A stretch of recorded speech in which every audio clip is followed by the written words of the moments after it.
जय हो।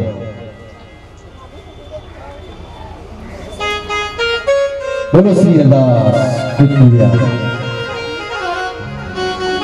मल्यार्पण करें।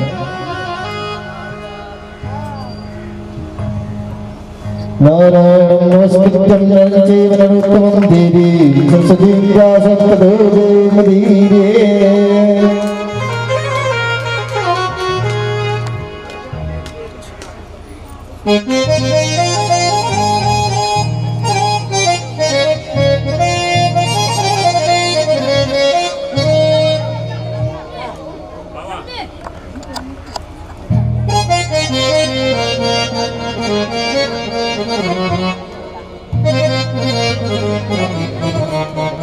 परमात्मने प्रणतक्लेशनाशाय श्री गोविंदाय नमो नमः। जय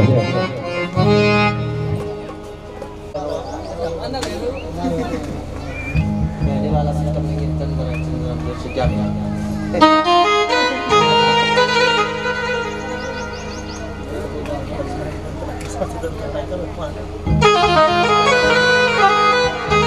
क्या जय श्री राम।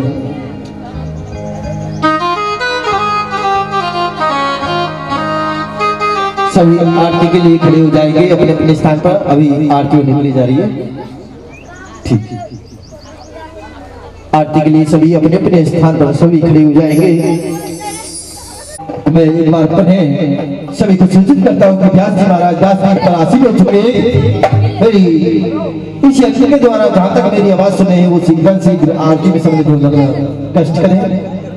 जय श्री राधे, जय श्री श्याम, जय जय श्री वृंदावन। श्री राधे।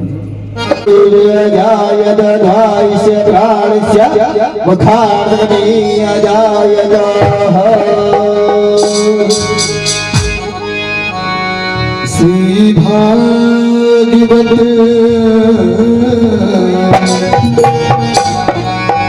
श्री भागवत भगवान की है आरती। पापियों को पाप से है तारती। श्री भागवत भगवान की है आरती।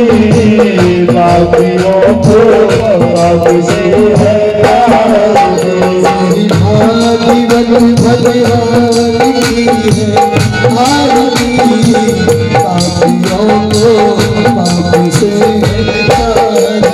श्री भागवत भगवान की है आरती। पापियों को पाप से है तारती।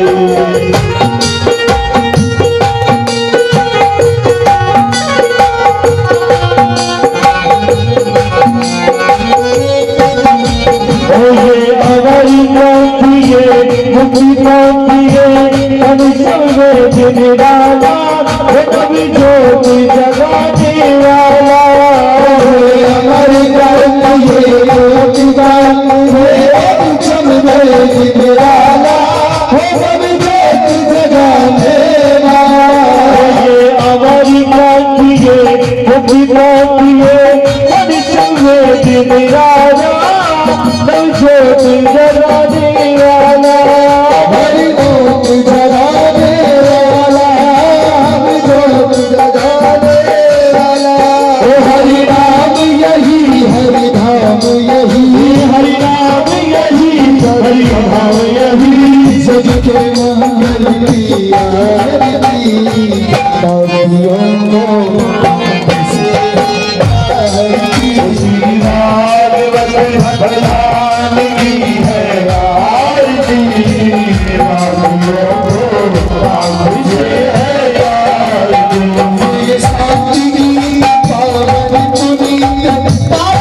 श्री भागवत भगवान की है आरती।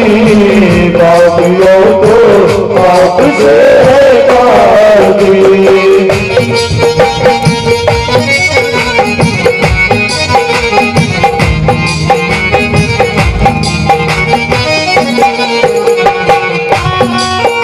ये मधुर बोल जगवंत बोल सतमार्ग दिखाने वाला, ओ बिगड़ी को बनाने वाला। ये मधुर बोल जगवंत बोल सतमार्ग दिखाने वाला, ओ बिगड़ी को बनाने वाला। ये मधुर बोल जगवंत बोल सतमार्ग दिखाने वाला, बिगड़ी को बनाने वाला।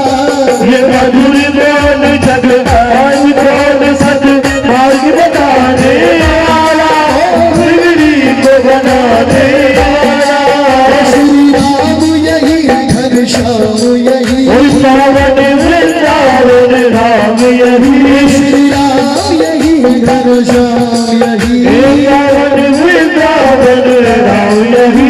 प्रभु महिमा की है आरती।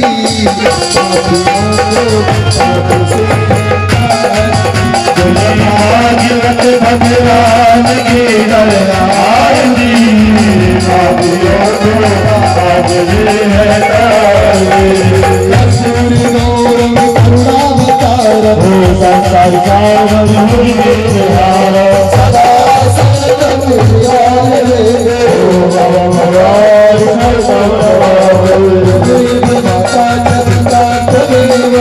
देव माता जगन्नाथ देव, देवी विद्याधरम देव, सर्वम मम देव देवा, सर्वम मम देव देवा, सर्वम मम देव देवा, सर्वम मम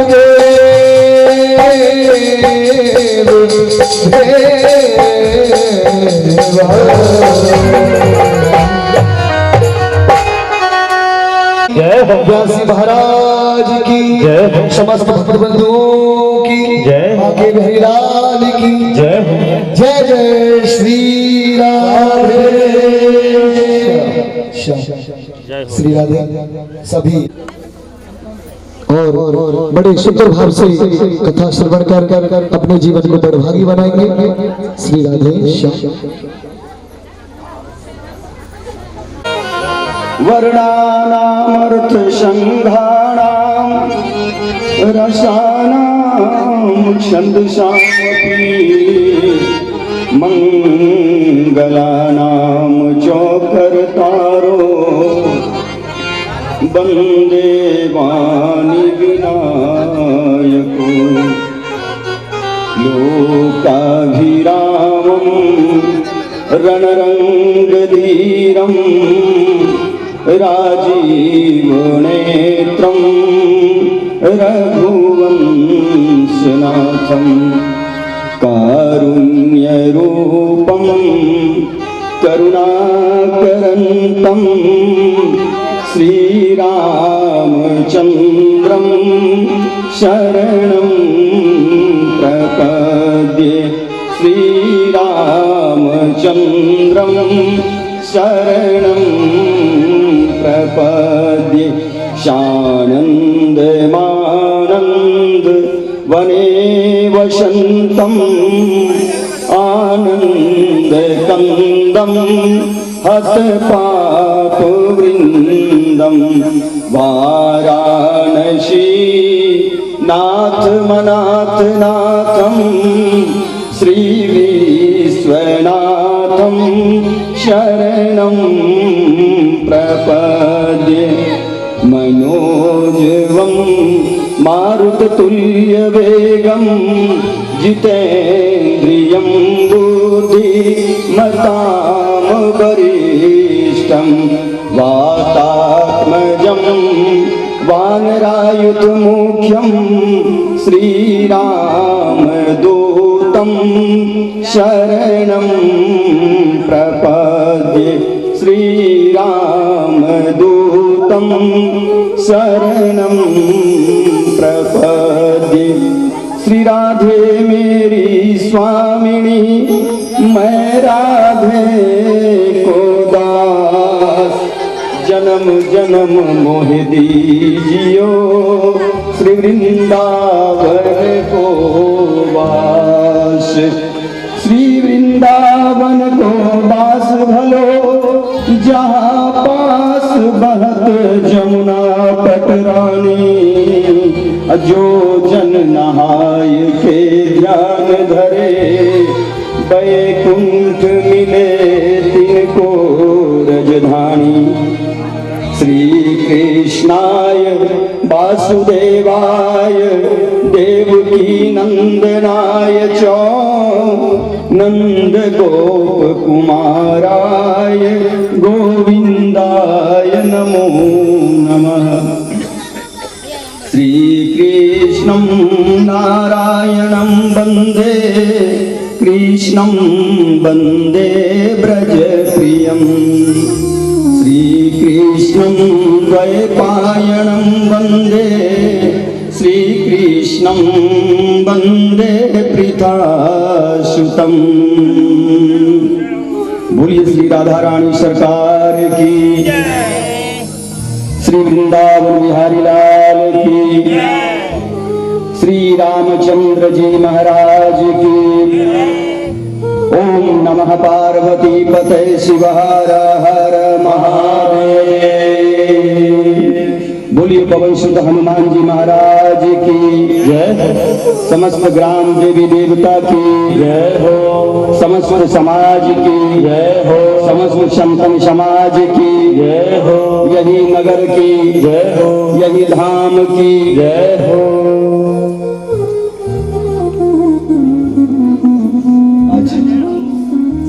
बड़ा ही श्रीमद्भागवत कथा का तृतीय दिवस की प्रथम पाली का कार्यक्रम शुभारंभ हो चुका है। भगवान श्री हरि नारायण विष्णु भगवान श्री रामचंद्र जी महाराज, बाबा भोलेनाथ की उपस्थिति एवं 33 करोड़ देवी देवताओं का आगमन इस व्यास पीठ पर, इस पंडाल के चारों ओर हर जगह आज भगवान व्याप्त हैं। बस हमें पहचानने की आवश्यकता है कि भगवान कहाँ है। भगवान अगर कहीं यत्र तत्र ना दिखे तो अपना नेत्र बंद कर लें और अपने हृदय स्थली में भगवान को ढूंढें। आप जिन भी परमात्मा का आप दर्शन करना चाहेंगे वो आपके अंतरात्मा में विराजमान हो जाएंगे। बोलिए श्री वृंदावन बिहारी लाल की। बड़ा ही पावन महोत्सव समस्त नगरवासियों ने आज कलश यात्रा के दिन से लेकर आज तृतीय दिवस में हम सभी नगरवासी प्रवेश कर गए हैं। माता बहनों का काफी पूर्ण सहयोग रहा है। आप सबों की उपस्थिति और उमड़ता हुआ जन सैलाब इस बात से प्रतीत होता है कि आप लोगों का मन, आप लोगों का हृदय भगवत प्राप्ति के लिए ही हुआ है। आप लोगों का यह जन्म सफल हो जाएगा। ठाकुर जी इस बात के गवाह हैं कि जिन्होंने भी अपने हृदय को पवित्र कर जो भी कथा पंडाल में बैठते हैं, परमात्मा ठाकुर जी उनमें विराजमान हो जाते हैं। यह सत्य है। राजा परीक्षित को 7 दिन कथा सुनने के पश्चात उनको मोक्ष की प्राप्ति हुई। और न जाने हम और आप अपने सद्बुद्धि से, अपने विवेक और अपने ज्ञान से न जाने कितनी बार कथा पंडाल में बैठने का हमें अवसर मिलता है, तो हमारा जीवन तो धन्य हो ही जाएगा। आज सभी माता बहनें पूरी निष्ठा के साथ, शांति के साथ, संयमता के साथ, मर्यादा के साथ कथा पंडाल में बैठकर भगवान के कथा का श्रवण कर रहे हैं और दर्शन कर रहे हैं। रात में हम लोगों ने भगवान शिव और माता पार्वती के विवाह महोत्सव का आनंद लिया, उनके स्वरूप का दर्शन किया। आज अभी की पाली में जो कथा निर्धारित है, हम लोग उसकी कथा का गुणगान करेंगे और रात्रि में भगवान श्री रामचंद्र जी का हम लोग जन्म महोत्सव मनाएंगे बड़े आनंद के साथ।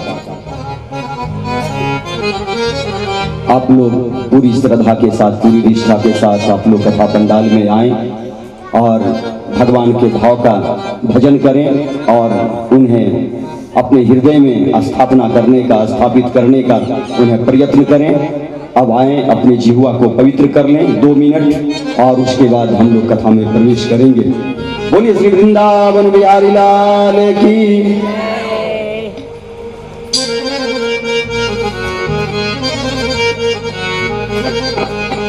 श्री राधे सभी अपनी जिज्ञा मन को पवित्र करते हुए उस बाके बिहारी को याद करते हुए 5 मिनट हरि कीर्तन। बोलिए बाके बिहारी की जय। राधा राधा सभी रटे ठग ठाकुर और चोर, बिना प्रेम रीझत नहीं मेरो नटवरी नंद की हो। बोली कन्हैया लाल की जय हो। लिख दी मेरे कर दी मेरे जिंदगानी बिहारी जी के नाम। लिख दी मेरे कर दी मेरे जिंदगानी बिहारी जी के नाम। लिख दी मेरे कर दी मेरे जिंदगानी बिहारी जी के नाम। लिख दी मेरे कर दी मेरे जिंदगानी बिहारी जी के नाम। लिख दी मेरे कर दी मेरे बिहारी जी के नाम। बिहारी जी के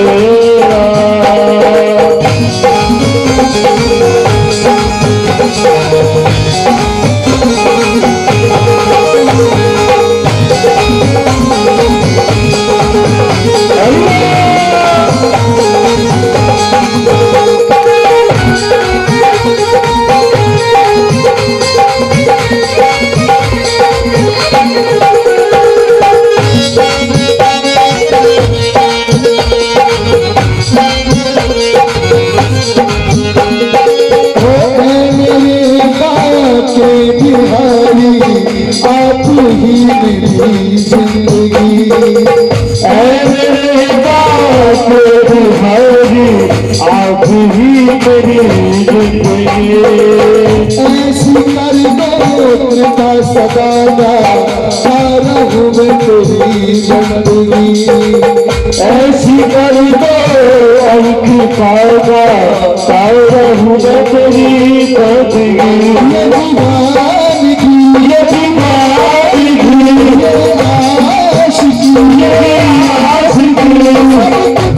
बिहारी जी के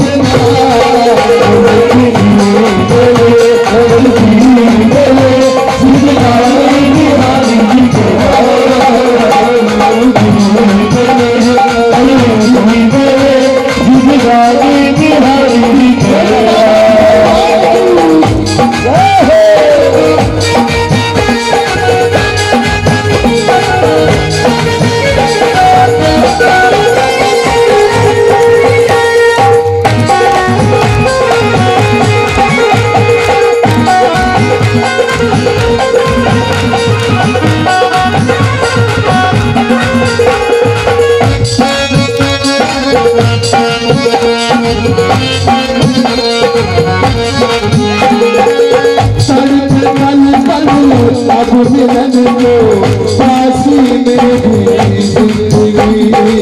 सर पे पल पल मिलन को फांसी में भी जिंदगी। तेरे हाथों सौंप दी मैंने अपनी जिंदगी। तेरे हाथों सौंप दी अब ये अपनी जिंदगी। हर पल पल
बिहारी लाल की श्री राधे श्री राधे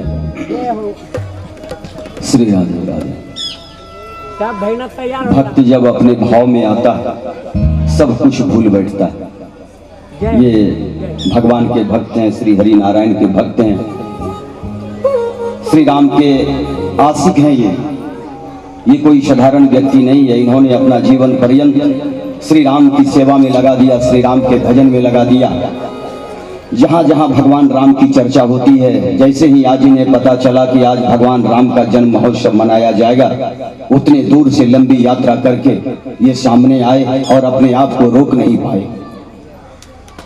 आज इनकी नेत्रों से बहते हुए आंसू इस बात का प्रतीक है कि इनको राम के प्रति कितनी श्रद्धा है। ये श्रद्धा, ये भावना, यही आपको भगवत प्राप्ति तक ले जाएगा, दूसरा कोई मार्ग नहीं है। और जो लोग अपनी भावना में जीते हैं, जो लोग प्रभु को अपने हृदय में रखते हैं, उनके अंदर कोई अहंकार नहीं होता। वो तो हजारों की संख्या में नाचने लगते हैं, जैसे सुतीक्ष्ण जी नाचने लगे। सुतीक्ष्ण जी को जब यह बात की जानकारी हुई कि राम जी आ रहे हैं तो वो नाचने लगे। ठीक सुतीक्ष्ण जी की तरह आज ये नाचने लगे कि आज हमारे प्रभु श्री राम हमारे इस धाम में आएंगे और उनका दर्शन करेंगे। ये भावना, ये भक्ति, इसी श्रद्धा के साथ ये इस कथा पंडाल में आए। मैं इनकी भावना का कद्र करता हूँ, इनको नमन करता हूँ। बोलिए श्री रामचंद्र जी महाराज की। अगर ऐसी भावना हमारे हृदय में होगी तो हमारे हृदय में कभी भी कटुता नहीं रहेगी। हम अपने हृदय को सुदृढ़ कर पाएंगे। हम अपने जीवन को संवारने में और बिगाड़ने में हमारी योगदान होती है। हम हृदय में अगर पवित्रता रखेंगे तो हमारा हृदय निर्मल रहेगा, और अगर हम हृदय में कटुता रखेंगे तो हमें न जाने क्या क्या उसे भुगतना पड़ेगा। और उसे भुगतने की एक छोटी सी कहानी मुझे याद आ गई, मैं आपको बताता हूं, जो संसार को इस बात से सीख देनी चाहिए। धर्म और अधर्म की लड़ाई में, जब धर्म और अधर्म की लड़ाई होती है तो प्रतिज्ञा भी आड़े आ जाता है, और उसी में आज भीष्म प्रतिज्ञा भी आड़े आ गया। धर्म और अधर्म के बीच खड़ा यह भीष्म रोक नहीं पाया उसे। बड़ी विडंबना हुई। हस्तिनापुर के सम्राट महाराज पांडु के स्वर्गवास हो जाने के बाद उनका प्रतिनिधि बना था धृतराष्ट्र, और जब सत्यवती जी जाने लगी वन को, तो उन्होंने कहा था कि पुत्र धृतराष्ट्र जरा ध्यान रखना, यह राजमुकुट तुम्हारा नहीं है, यह राजमुकुट महाराज पांडु का है। अगर महाराज पांडु का पुत्र अगर आ जाए तो ध्यान देना, उन्हें अपना राजमुकुट मांगना ना पड़े। कितनी अच्छी बात कही थी। मांगने से अधिकार में बदलाव आ जाता है। जो चीज हमारी है वो लोगों को दे देना चाहिए कि ये आपकी वस्तु है, लेकिन ऐसा नहीं हुआ। धृतराष्ट्र की महत्वाकांक्षा इतनी बढ़ गई थी कि उसने संभाल नहीं पाया। पुत्र मोह के कारण धृतराष्ट्र आज अंधा तो वो था ही नेत्र से, लेकिन उसका हृदय भी अंधकार सा हो गया था पुत्र मोह के कारण। उसने वो कर बैठा जो नहीं करना चाहिए था। ये चीज हमारे जीवन में सिखाती है कि जो मेरा नहीं है वो नहीं है, जो सामने वाले का है वो सामने वाले का है, उसे देने में कोई परहेज नहीं होनी चाहिए। आज धृतराष्ट्र महाराज पांडु की विरासत को संभाल रहे थे, वो प्रतिनिधि, लेकिन उन्होंने ऐसा नहीं किया। और जब शिक्षा ग्रहण के पश्चात आए तो फिर हुआ कि युवराज किसे घोषित किया जाए। शकुनी अपनी चाल में था कि हम अपने भांजे दुर्योधन को युवराज बनाएंगे। रंगभूमि सजी, रंगभूमि तैयार हुई और उसमें युधिष्ठिर, सबों ने घोषणा किया कि युधिष्ठिर लायक है, इसलिए युधिष्ठिर को युवराज बनाया जाए। और फिर हालांकि धृतराष्ट्र के नीचे पैर पहले जमीन खिसक गई कि मैं जो चाह रहा था वो हुआ नहीं। और फिर उसने एक षड्यंत्र की नई चाल चली। एक भाई का अधिकार जो उसे देना चाहिए था उसने नहीं दिया, और उसने गुनाह पर गुनाह करने लगा। एक नई षड्यंत्र चली, हम सभी लोग जानते हैं, लाक्षागृह का।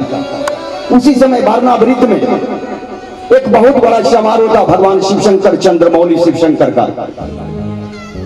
उसका प्रतिनिधि सब दिन हस्तिनापुर के राजा किया करते थे। इस बार दुर्योधन ने उसे मना लिया। दुर्योधन ने अपने समस्त सदस्यों से कहा कि हमारे पिता महाराज से कहिए कि इस बार चंद्रमौली भगवान शिवशंकर के अभिषेक में यहाँ से युवराज जो बन रहे हैं वही जाएंगे। और युधिष्ठिर को भेज दिया। और दुर्योधन ने शकुनी के कहने पर पुरोचन के माध्यम से, उस समय वो वस्तु शास्त्र के विशेषज्ञ थे, और पुरोचन के कहने पर लाक्षागृह का निर्माण कराया। इस बात की सूचना किसी को नहीं लगी, लेकिन विदुर जी बड़े न्यायप्रिय आदमी थे। विदुर जी, उनके गुप्तचरों ने विदुर जी को बताया कि विदुर जी ऐसे ऐसे बात है। विदुर जी प्रधानमंत्री थे हस्तिनापुर के, और विदुर जी कोई साधारण व्यक्ति नहीं थे। विदुर जी धर्मराज के अवतार थे। मांडव्य ऋषि के श्राप के कारण उन्हें इस लोक में आना पड़ा। विदुर जी ने, उनके गुप्तचरों ने विदुर जी को कहा कि ऐसी ऐसी सामग्री खरीदी गई है जिससे लगता है कि कोई बड़ा षड्यंत्र कर रहा है। विदुर जी समझ गए, और जब वारणावृत जाने की जब तैयारी हुई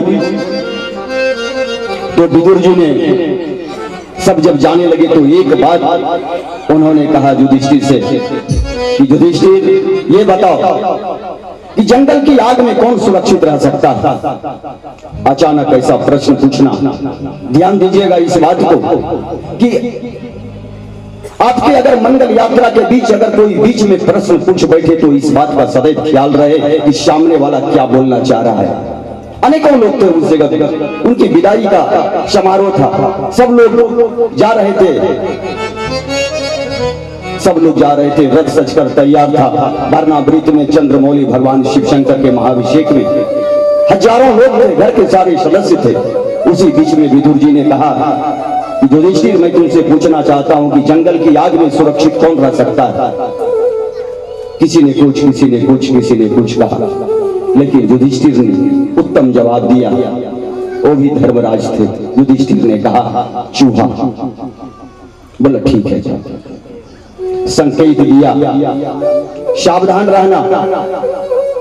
वारणावृत पहुंचे।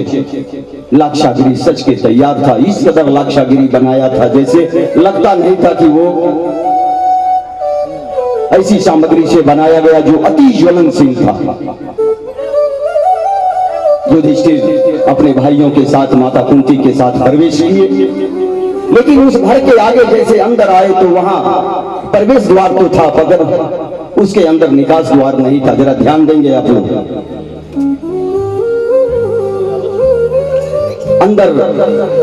अंदर प्रवेश किया, वहां का अवलोकन किया तो पता चला कि निकास द्वार नहीं है।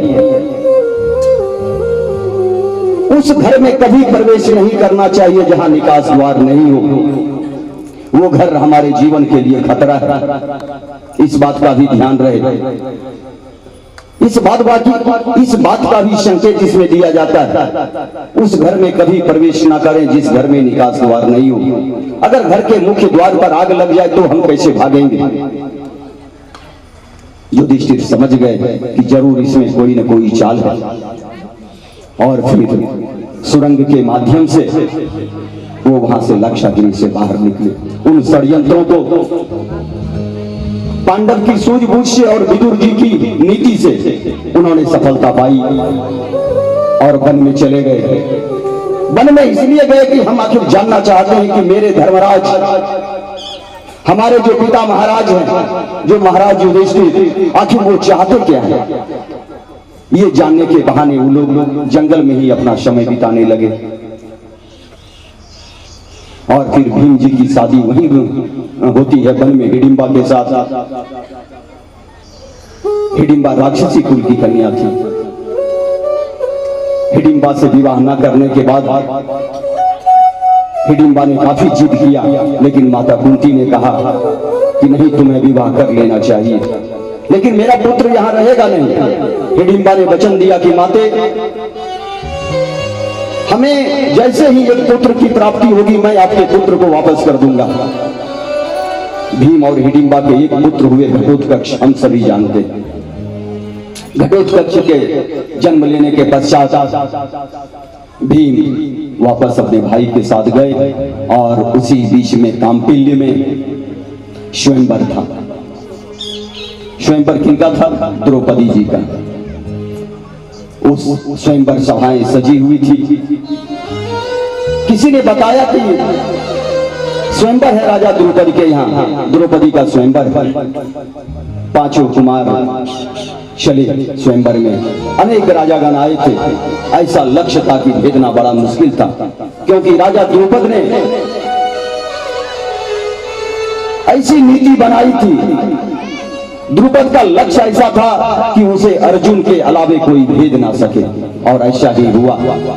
लक्ष्य भेदना तो दूर, धनुष उठा तक नहीं।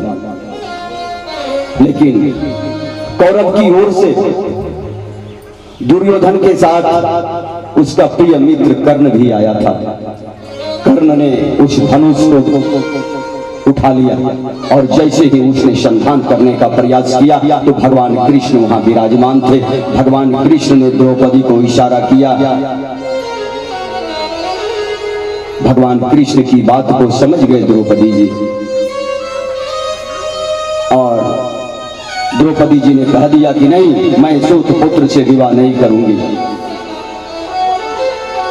अंत में फिर अर्जुन ने लक्ष्य भेदा और वहां से उनको लेकर निकले। बीच में भी राजसभा में बैठे जितने राजागण थे उन्होंने कहा कि बलपूर्वक ये पांच कुमार हमारा क्या बिगाड़ लेंगे, हम लोग तो राजा हैं, बलशाली हैं। लेकिन भीम और अर्जुन ने उसका सामना किया, और फिर द्रौपदी ने अपनी वरमाला अर्जुन को पहनाई और वहां से निकल गए।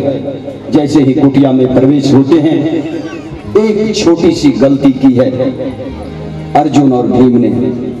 माता कुंती से कहा कि मां, मैंने आज एक बहुत अच्छी भिक्षा लाई है, ध्यान देंगे आप लोग।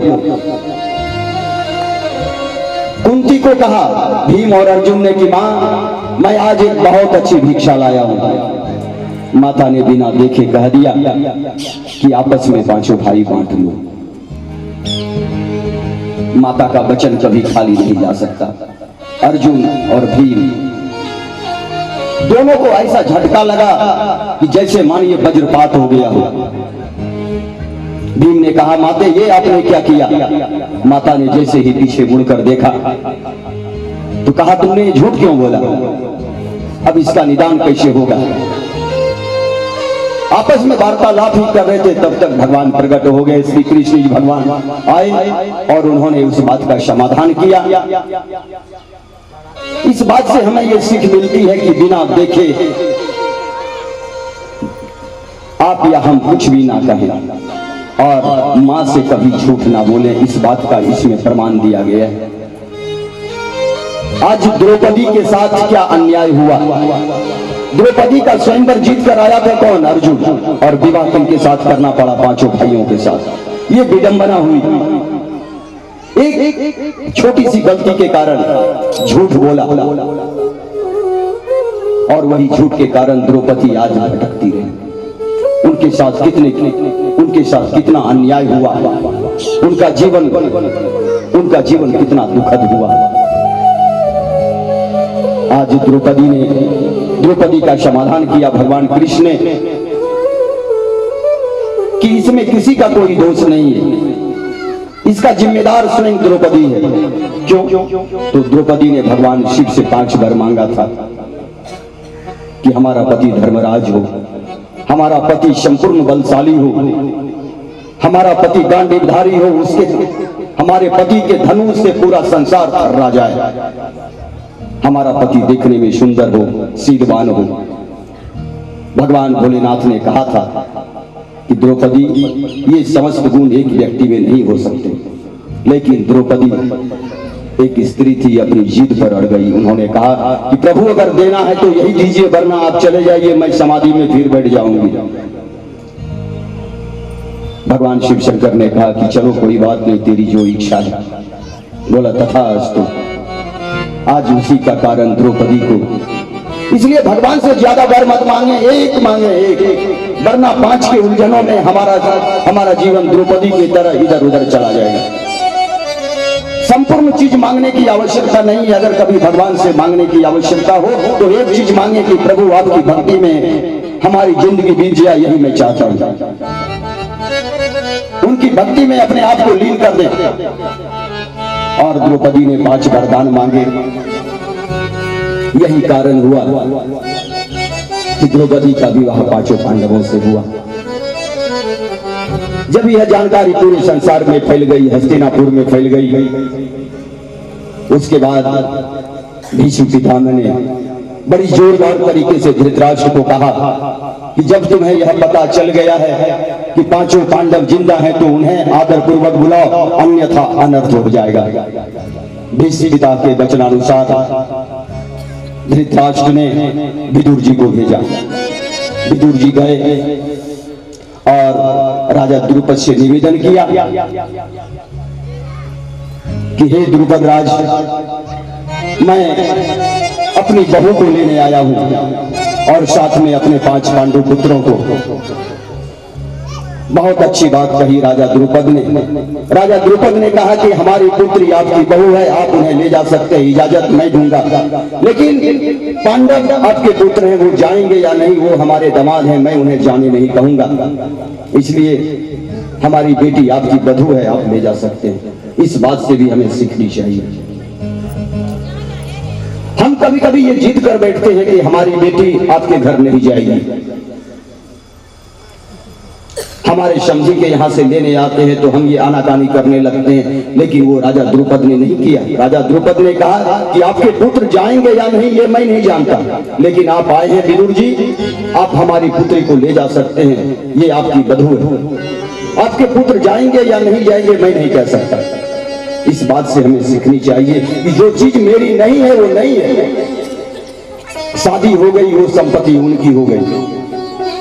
और फिर हमारे विदुर जी ने अपने न्याय नीति कहकर अपने 5 पांडु पुत्रों को समझाकर अपने राज्य हस्तिनापुर ले गए।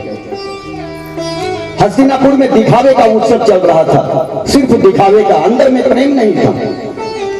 उधर शकुनी दुर्योधन दुशासन सबको लग रहा था कि अब तो हमारा राज्य का बंटवारा हो जाएगा, और इस बीच में धृतराष्ट्र ने अपने पुत्र दुर्योधन को युवराज बना दिया था। कितनी कहानी जटिल हो गई थी। और फिर जब पांचों पांडु पुत्र वहां गए तो राज्यसभा बैठी। राज्यसभा में तरह तरह के तर्क वितर्क होने लगे और उसी तर्क वितर्क में एक फैसला निकाला गया। सबने कहा कि अब जो है महाराज आप कोई निर्णय लें। तो धृतराष्ट्र ने कहा कि हमारी इतनी हिम्मत नहीं कि मैं निर्णय ले पाऊं, क्योंकि हस्तिनापुर हमारी नहीं है। हस्तिनापुर गंगापुत्र भीष्म हमारे पितामह की ये धरोहर है, अगर चाहे तो वही निर्णय लें। भीष्म पितामह बड़े निर्णायक खिलाड़ी थे। उन्होंने कहा कि अगर मैं दुर्योधन को हटाता हूं तो उसके अंदर ज्वाला की भावना जल उठेगी, लेकिन पांडु पुत्र समझदार है, उन्हें मैं समझा लूंगा। और अंततः हस्तिनापुर का विभाजन कर दिया। उस विभाजन के बाद भी ऐसी जगह उनको दी गई खांडवप्रस्थ, जहां पर नागलोक का अधिकार था, और वही दे दिया। अंत में उन्होंने स्वीकार भी कर लिया। खांडवप्रस्थ आए और खांडवप्रस्थ को इंद्रप्रस्थ बना डाला अपनी मेहनत से। इस बात से हमें यह शिक्षा मिलती है कि आपके हिस्से में जो कुछ मिल जाए आप उन्हें स्वीकार करना सीखें। अगर बंजर भूमि हमारे भाग्य में है तो हमें चिंता करने की कोई बात नहीं है, हम अपनी मेहनत से उसमें नए नए फसल उगा लेंगे। इतनी हिम्मत आपको होनी चाहिए और परमात्मा का सदैव ध्यान रखें। उन्होंने परमात्मा का ध्यान रखा और उस खांडवप्रस्थ में भगवान श्री कृष्ण और बलराम जी ने स्वयं हल चलाए। हल चलाकर उस खांडवप्रस्थ को इंद्रप्रस्थ बना दिया। और फिर वहां उनका राज्याभिषेक हुआ युधिष्ठिर का। उस राज्याभिषेक में समस्त राजागण आए, हस्तिनापुर को भी आमंत्रित किया गया। सब लोग आए। खांडवप्रस्थ की सौंदर्यता को देखकर संसार लज्जित हो गया। इंद्र की राजधानी भी लजा गई। हस्तिनापुर की वैभव उसके सामने कुछ नहीं। वहां की सौंदर्यता को देखकर समस्त हस्तिनापुर के नगरवासी राजागण सब लोग हाय काटने लगे कि वाह, ऐसा राजभवन, ऐसा सभा भवन, ऐसी सभा भवन सौंदर्य का कारण बन गया। सब लोगों ने देखा, उनका राज्याभिषेक हुआ और फिर इतनी अच्छी सजावट थी कि सजावट को देखने के लिए दुर्योधन धीरे धीरे चला। ऐसी प्रकृति थी उसमें, आभास होता था कि यहाँ पानी है तो पानी नहीं है, जहाँ साफ है वहाँ पानी है। और दुर्योधन इसी क्रम में आगे बढ़ा। दासियों ने रोकना चाहा पर रुका नहीं। और जैसे ही दुर्योधन ने अपना पांव रखा वो जल में गिरा और एक सबसे बड़ी गलती हुई द्रौपदी से। द्रौपदी हंसने लगी और कहा, अंधे का पुत्र अंधा। ये बात दुर्योधन के हृदय में ऐसा बैठ गया जैसे मानो आग में घी डाल दिया हो। दुर्योधन अंदर से जल उठा। और यही कारण है कि आज द्रौपदी के एक शब्द के कारण आज महाभारत का उत्थान हो गया। महाभारत होने के कगार पर खड़ा हो गया। अंधे का पुत्र अंधा, वो नहीं बोलना चाहिए था। इसीलिए संत कहते हैं कि वाणी पर संयमता रखो। हमारे जीवन में अधिकतम उपद्रव हमारी वाणी से होता है। शास्त्र कहता है कि जिनकी वाणी पर संयमता है उनका जीवन शांत हो जाता है, शांत चित्त हो जाता है। उनके जीवन में कभी कोई अंधकार नहीं होता, उनके कभी कोई दुश्मन नहीं खड़े होते। और जिनकी वाणी में असंयमता होती है, वो मर्यादा होती है, जो अपनी वाणी से असभ्य बोलते हैं, उनके लाखों दुश्मन आसपास भी खड़े हो जाते हैं। छोटी छोटी तर्क और कुतर्क में लोग अपना जीवन व्यतीत कर देते हैं। ये हमारा जीवन तर्क और कुतर्क का नहीं, हमारा जीवन सतर्क का चीज है। हमें सतर्क रहना चाहिए। इन तर्क और कुतर्क के बीच हम अपने जीवन को गंवा बैठते हैं। और यही कारण हुआ कि दुर्योधन तो वापस हस्तिनापुर चला गया, लेकिन वहां से उसने दूत क्रीड़ा के लिए चौसे के खेल का आमंत्रण भेज दिया। उसके अंदर ज्वाला की भावना थी और दुर्योधन जानता था कि मेरा मामा शकुनी इस इसमें महारत हासिल है, वो जो चाहेगा वही होगा। और कारण वही हुआ कि बड़ा अन्याय का वो खेल खेला गया, वो जुआ। उसी दिन से जुए का परित्याग किया गया, जुए को दफना दिया गया, जल में बहा दिया गया। क्योंकि जो जुआ खेलेगा उसका जीवन समाप्त हो जाएगा। और वही जुआ में उन लोगों को बुलाया गया, विदुर जी को भेजा गया जुआ के लिए कि आप जाओ, आमंत्रित करो। विदुर जी ने कहा कि मैं ये अन्याय नहीं कर सकता, लेकिन धृतराष्ट्र महत्वाकांक्षी था, वो जानता था कि जुए में तो हर जाएगा पांडव, हमें आसानी से राज्य प्राप्त हो जाएगा। और इसी सोच के कारण विदुर को भेजा और कहा कि ये हमारी आज्ञा है, तुम उसे बुला के लाओ। और विदुर जी आए। विदुर जी ने रोकना भी चाहा, विदुर जी ने रोकने का प्रयास किया अपने शब्दों से, लेकिन होने को कोई टाल नहीं सकता था। अंत में जुए का खेल शुरू हो गया। एक एक कर हारते गए और अंततः ऐसा हुआ कि सब चीज हार बैठा, स्वयं को हार बैठा, अपने भाई सहित सबको हार बैठा। अब कहा कि अब हमारे पास हारने को कुछ भी नहीं है। लेकिन दुर्योधन को द्रौपदी के उस बात पर अभी भी जलन था। उसने कहा कि अभी एक द्रौपदी है, आप उसे अगर हार जाएंगे, उसे अगर दांव पर लगाएंगे तो आपकी जितनी संपत्ति को मैंने जीता है वो सब वापस कर दूंगा। जुआ यही सिखाती है कि न हारने वाला उठता है, न जीतने वाला उठता है। और फिर अंत में द्रौपदी को दांव पर लगा दिया। चौसा का खेल, शकुनी ने एक ऐसी चाल चली कि द्रौपदी को भी जुए में हार गया। आज दुर्योधन का अभिमान, अहंकार जीत गया। दुर्योधन ने कहा, विदुर तुम जाओ और तुम द्रौपदी को बुला कर लाओ, नहीं आती है तो खींच कर लाओ। विदुर जी ने कहा कि मैं इतना गिरा हुआ काम नहीं कर सकता, मैं नहीं जाऊंगा, मैं इतना नीच काम नहीं कर सकता। अंत में सेवक को भेजा और द्रौपदी आने की स्थिति में नहीं थी। द्रौपदी अंदर कमरे में लेटी हुई थी। जब यह सूचना गया तो द्रौपदी ने बड़ी विनम्रता से कहा कि मैं अभी राज्यसभा में जाने लायक नहीं हूँ, अभी मैं ऐसे धर्म चक्र से गुजर रही हूँ जहाँ हमें जाना अभी अनुचित होगा, इसलिए मैं नहीं जा सकती, जाओ कह देना।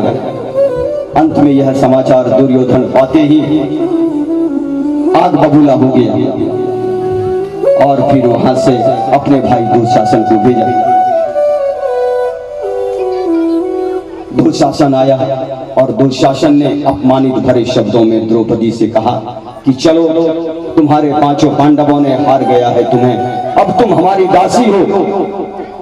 और बलपूर्वक वहां से घसीटता हुआ उन्हें राजसभा तक लाया जहां द्यूत क्रीड़ा हो रही थी।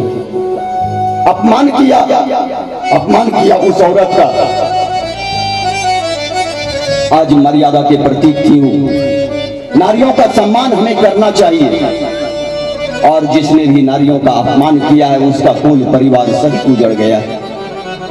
आज वही कारण हुआ कि कौरव के वंश में कोई देखने वाला नहीं रहा।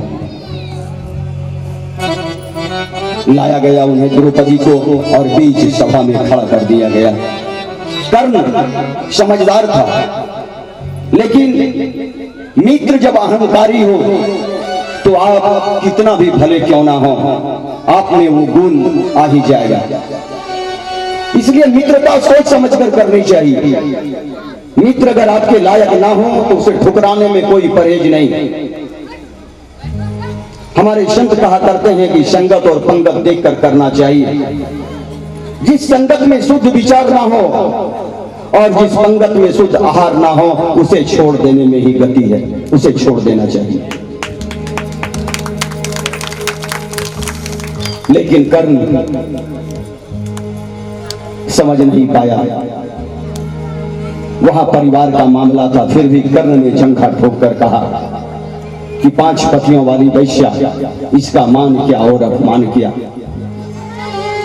सबसे पहले द्रौपदी ने अपने 5 पतियों को देखा कि कोई तो बचाओ, लेकिन कोई बचाने को तैयार नहीं हुआ। बड़ी मुश्किल से सबकी ओर देखा, अर्जुन की ओर देखा, अर्जुन को कहा, सबने सर झुका लिया। उसके बाद भीष्म पितामह के पास गई, गिड़गिड़ाई, लेकिन कोई सुनने वाला नहीं रहा। जिस स्कूल में इतने बड़े बड़े लोग, महाबलशाली लोग, लेकिन आज एक अबला की इज्जत बचाने को कोई तैयार नहीं हुआ। गुरु द्रोण के पास गई, कोई बचाने को तैयार नहीं हुआ। उसके बाद कृपाचार्य के पास गई, सबके पास एक एक कर द्रौपदी भीख मांगती रही। आज अपनी लाज बचाने के लिए भीख मांगती रही, लेकिन कोई लाज बचाने को तैयार नहीं हुआ। अपने हाथ से साड़ी पकड़ कर रखी है और सबके पास जाकर गिड़गिड़ा रही है कि कोई तो हमारी लाज बचाओ। किसी ने लाज बचाने को तैयार नहीं हुआ, सबने अपना सर झुका लिया। भीष्म पितामह जैसे योद्धा,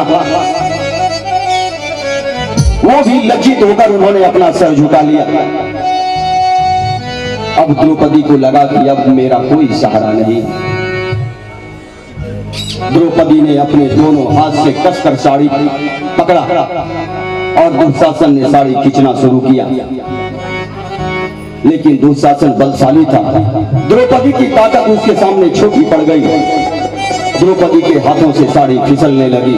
फिर एक हाथ से पकड़ा, एक हाथ से भगवान को याद किया कि हे केशव, हमारी रक्षा करो। फिर भी उनकी पुकार किसी ने नहीं सुनी। एक हाथ से पुकारने वाले की पुकार कभी भगवान नहीं सुना करते।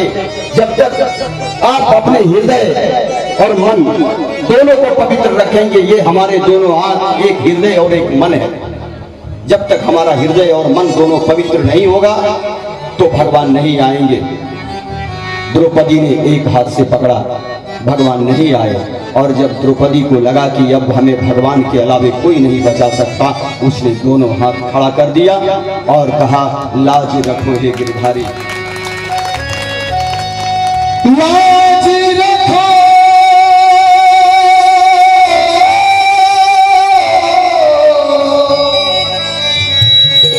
लाज रखो,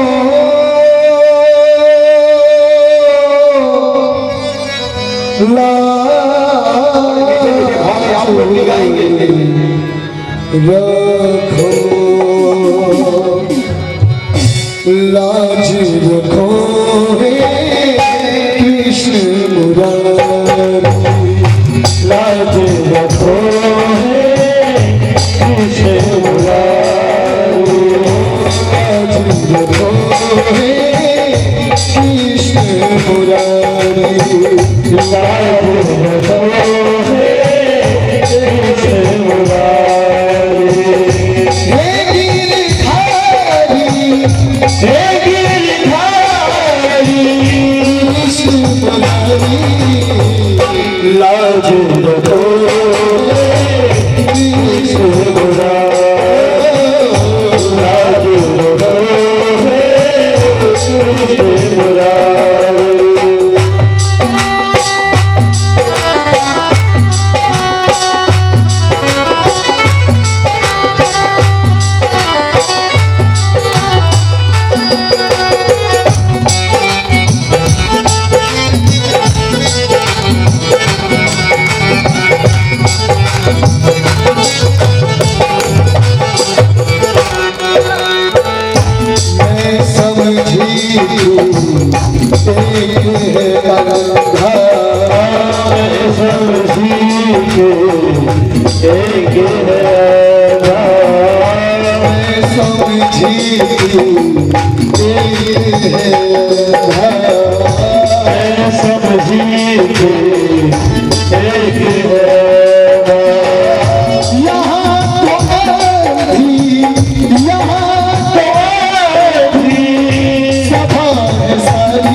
लाज रखो हे कृष्ण मुरारी, लाज रखो हे कृष्ण मुरारी।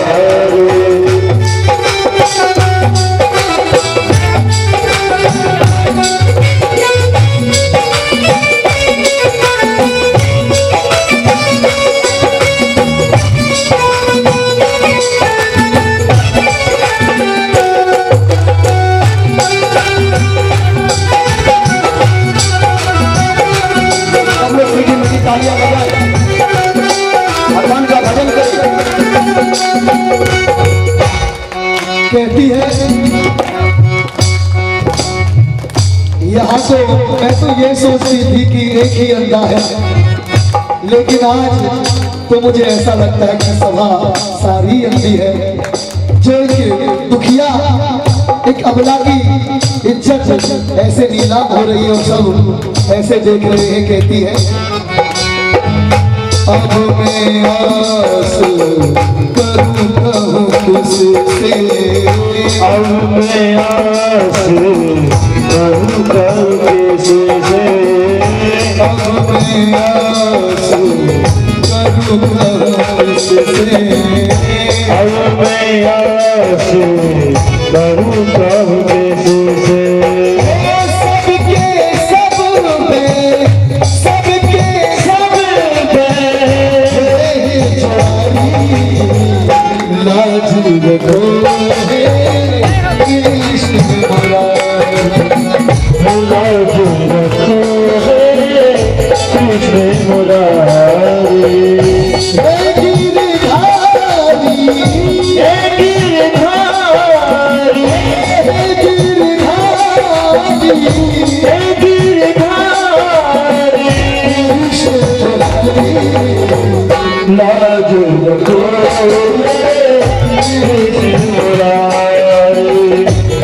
कृष्ण मुरारी।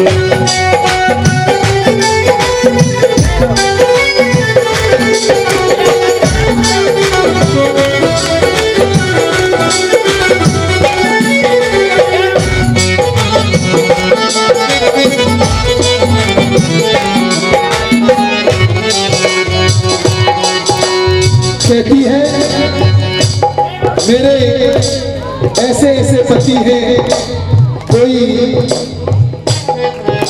बुद्धि में ताकतवर है, कोई धनुष विद्या में ताकतवर है, कोई गदा विद्या में ताकतवर है, लेकिन आज मुझे ऐसा लगता है कि ये कोई भी किसी लायक नहीं है। और द्रौपदी उनका तिरस्कार करती है। कहती है ओ सर नीचे के बैठे हैं, ओ सर नीचे के बैठे हैं, सर नीचे के बैठे हैं, सर नीचे के बैठे हैं। वही गदा वही गदा लाज रखो कृष्ण मुरारी, लाज रखो कृष्ण मुरारी।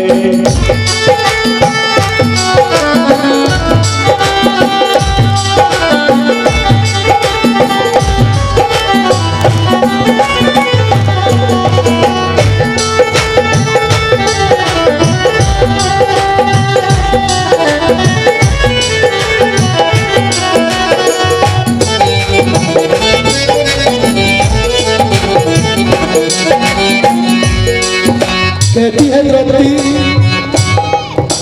पितामह भीष्म, बाबा भीष्म, आप तो कुछ सोचो विचारो। आज मेरी सहायता इस भरी सभा में कोई नहीं कर सकता क्या? कहती है द्रौपदी, ओ बाबा भी क्यों चुप बैठे हैं, ओ बाबा भी क्यों चुप बैठे हैं, बाबा भी क्यों चुप बैठे हैं, बाबा भी क्यों चुप बैठे हैं। पता नहीं क्या, पता नहीं क्या, पता नहीं क्या, पता नहीं क्या, बोलना चाहिए लाज रखो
बोलिए बाके बिहारी लाल की जय।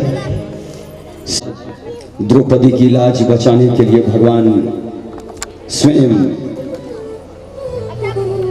आए और जब दुशासन साड़ी खींचने लगा तो वहां